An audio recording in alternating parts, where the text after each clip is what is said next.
Here's a thought about artifacts.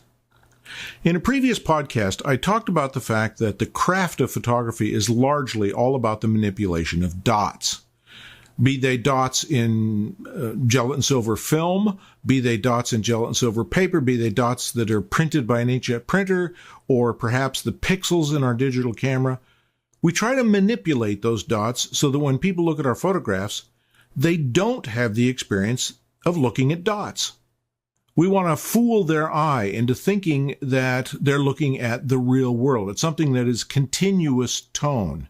And a large part of our craft and things like the distance with which people view our photographs are all involved in that fooling the eye business. But it occurs to me that's not the only possibility.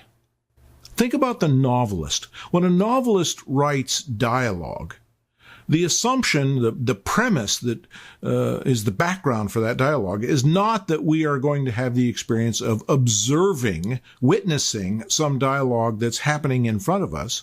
No, we know it's happening in our mind's eye. We know that we are observing art. Why can't we make photographs that are the same thing, that aren't intended to simulate viewing the real world, transporting us through time and space to a place we never were? What about just producing a photograph that's an artifact and presenting it as an artifact? Perhaps with or without dots, perhaps with or without believability, but rather just as a work of art. Seems to make perfect sense to me.